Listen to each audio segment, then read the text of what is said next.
आशु लिपिक the stenographer. नमस्कार दोस्तों, स्वागत है आपका हमारे YouTube चैनल आशु लिपिक द स्टेनोग्राफर में। पिछली क्लास में हमने क वर्ग से लेकर के प वर्ग तक सीखा था। आज की क्लास में हम सीखने जा रहे हैं य र ल व से लेकर के अंग तक की आउटलाइन को।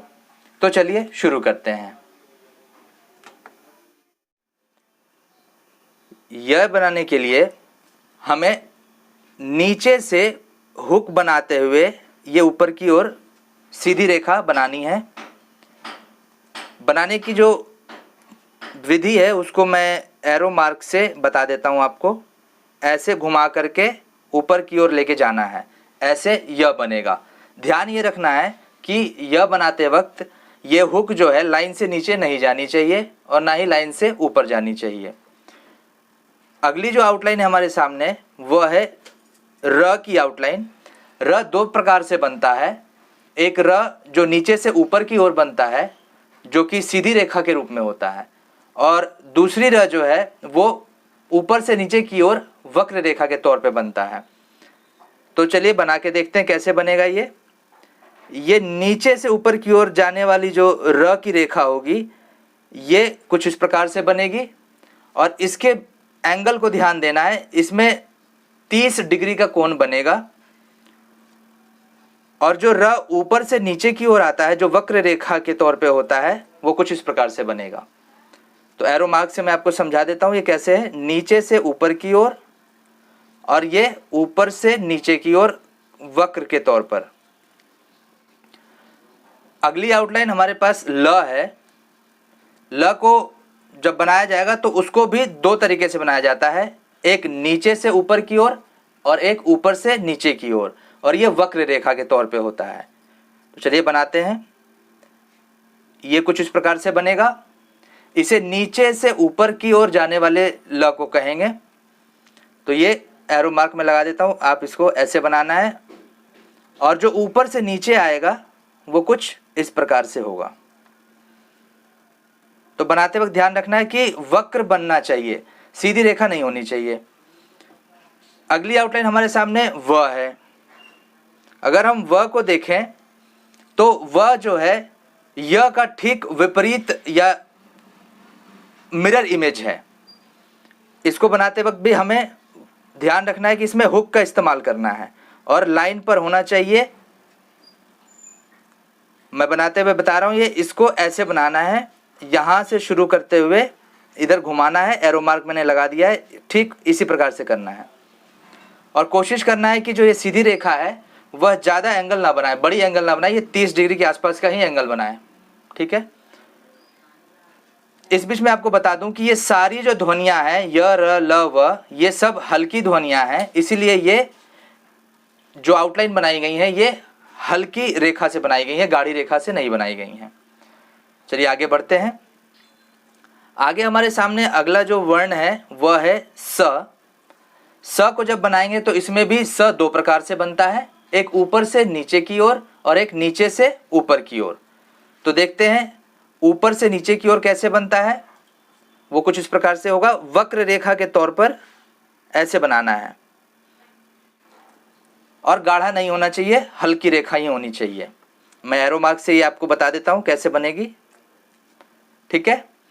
और इसी का एक और फॉर्म है जो कि इस प्रकार से है। यह भी जो है स कहलाता है, जो कि दोनों की दोनों ऊपर से नीचे की तरफ ही है।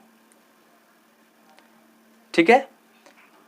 अगली जो हमारे पास जो अल्फाबेट है या जो वर्ण है वह है ह। ह को अगर हम गौर से देखें तो जिस प्रकार से अभी तक हमने र ल और स बनाया है दो दो बार, ऐसे ह भी दो बार बनता है, एक ऊपर की ओर और एक नीचे की ओर। जो नीचे से ऊपर की ओर बनेगा वो कुछ इस प्रकार से बनेगा, और एंगल जो होगा, जो कोण बनाएगा वो 45 डिग्री का होगा। हमें यहाँ नीचे जो है, यहाँ पे लाइन पे एक गोला बनाते हुए छोटा सा ऊपर की ओर लेके जाना है सीधी रेखा को। मैं यहाँ पर आपको बना के दिखा देता हूँ एरो मार्क से कैसे बनाना है। यहाँ से शुरू करना है गोल घुमाते हुए, और इसको ऊपर की ओर लेके जाना है। तो ये नीचे से ऊपर की ओर जाने वाली ह की रेखा है, ये आउटलाइन है। ऊपर से नीचे की जो है वो कुछ इस प्रकार से बनेगी। तो ध्यान ये देना है कि आवश्यकता अनुसार हिंदी आशुलिपि में जो दो अलग अलग आउटलाइन बनाई गई हैं वो आवश्यकता अनुसार इस्तेमाल की जाती हैं, इसीलिए ये दो प्रकार से बनाई गई हैं। अगला हमारे पास जो वर्ण है वो है म। म को ये ध्यान देना है कि म वक्र रेखा के तौर पर कुछ इस प्रकार से बनेगा। ये आपको मैं एरो मार्क से दर्शा देता हूँ कैसे बनाना है। ये ज़्यादा ना तो ऊंचा बनाना है न ज़्यादा लिटा करके, एकदम आइडेंटिकल एक मीडियम लेवल पे हमें बनाना है इसको। इस म को एक और तरीके से लिखा जा सकता है जो कि कुछ इस प्रकार से होगा, कटोरे की तरह, जिसको बीच में से काट देना है तो ये म पढ़ा जाएगा। मैं आपको तीर के निशान से समझा देता हूं कैसे बनाना है।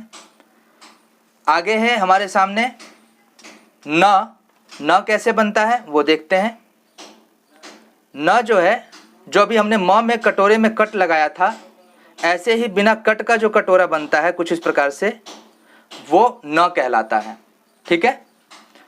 और जब हम जो हमने आउटलाइन म में इस्तेमाल किया था, इसी को न बनाने के लिए हमने उस कटोरे को उल्टा करके कट लगा दिया तो ये न बन गया। कहने का मतलब न ऐसे भी बनेगा और न ऐसे भी बनेगा। आवश्यकता अनुसार जहाँ जो भी न जो है सही से इस्तेमाल किया जा सके उस शब्द में हम उसे इस्तेमाल करेंगे सहूलियत के अनुसार। अगला जो हमारे पास आउटलाइन है वो है ड़ का। ड़ की जो आउटलाइन है इसको हमें ये ध्यान देना है। अगर आपको याद हो, मैंने शुरू में बताया था कि र जो है इस प्रकार से बनता है, दो प्रकार से है, एक सीधी रेखा और एक वक्र रेखा, नीचे से ऊपर की ओर और ऊपर से नीचे की ओर। तो इसी को ड़ बनाने के लिए हमें क्या करना है, कट लगा देना है। और ध्यान रखना है कि एंगल जो है 30 डिग्री से ज़्यादा नहीं होना चाहिए। कट लगा देंगे तो ये जो र है ये ड़ पढ़ा जाएगा। ठीक है। आगे हमारे सामने ढ है। अगर हम ढ को देखें तो ढ के नीचे बिंदी होती है। पिछली क्लास में हमने सीखा था कि जो ढ और ढ है दोनों में फ़र्क होता है। ढ जो है उसमें बिंदी नहीं होता है और ढ में बिंदी होता है। ठीक है।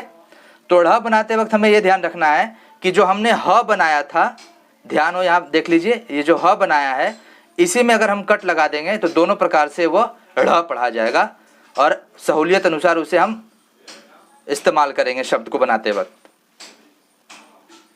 तो ये ढ़ है, नीचे से ऊपर की ओर जाने वाला ढ़ और ऊपर से नीचे की ओर आने वाला ढ़ कुछ इस प्रकार से बनेगा। मैं एरो मार्क से बना के दिखा दे रहा हूं।